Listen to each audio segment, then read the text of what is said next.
I've just finished my routine appointment at the hospital, and I'm going to bring you with me on a day's studying in my former university library. So I shall see you when we get there. I thought it would be interesting to talk about some of the adaptive equipment I use when I'm in the library to enable me to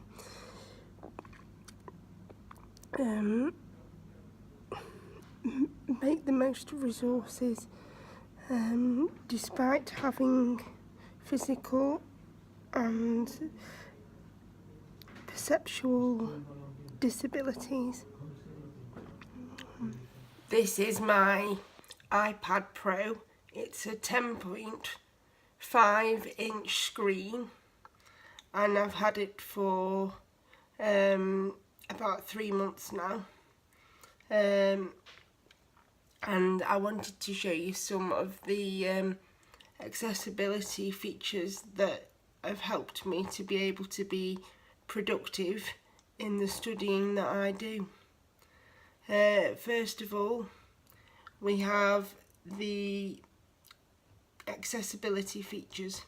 Now, there are lots of features that can be used on the iPad Pro and on many iOS devices. I use like the VoiceOver app on my iPhone, for example, and I go to the VoiceOver and you can set the rate of speech.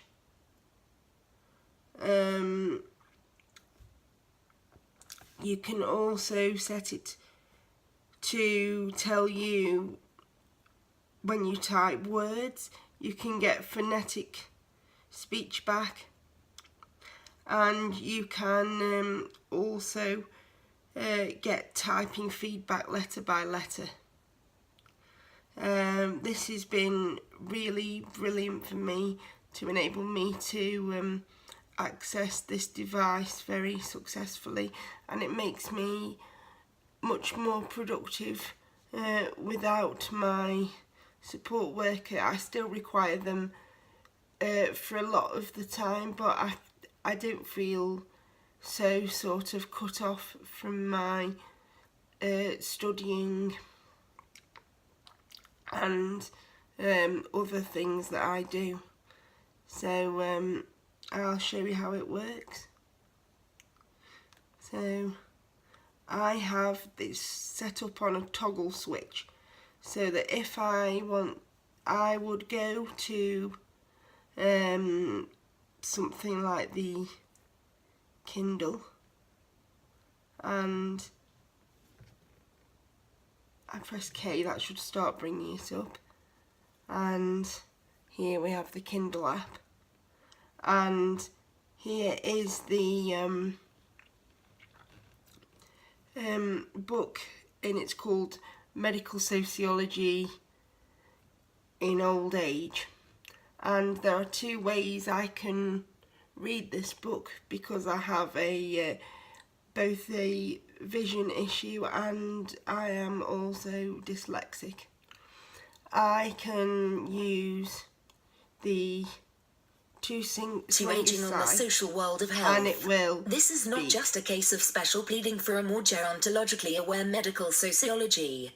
Rather, it is a recognition that the with this you can demographic and epidemiological transitions have more consequences than have been noted today. You can change much of the chronic illness literature to aging on the social world of health. And that is very good, but that is specifically for the Kindle app itself. You can choose to, let me turn this off, and you can use the VoiceOver to aging on the social world of health. This is not just a case of special pleading for a more FaceTime, App Switcher, Kindle, active, VoiceOver off. The VoiceOver is made exclusively for people with sight loss, and I find the voiceover itself can be quite difficult for me to use because I have cerebral palsy. So the voiceover that is built into the iOS products, it changes the way you can use it changes a lot of the tapping gestures, and because I find a lot of the gestures difficult to do or impossible, I can only use voiceover for certain tasks, which isn't really a problem because you can have you can set up what's called a toggle switch on your device itself. You can this is particularly good, say if you had like a shared iPad and you wanted like a visually impaired partner to be able to read your text, they could set up for their needs. And also it's been absolutely fantastic to be able to carry not just one book around but several books.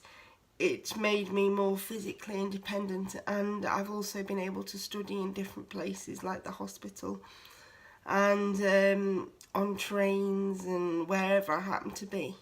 So that's been really useful. There are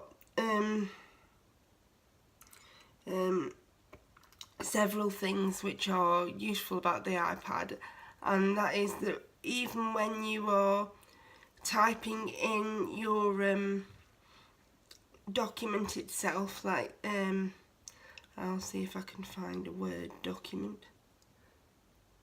Word.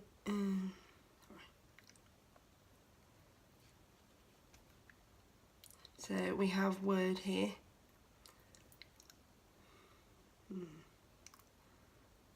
And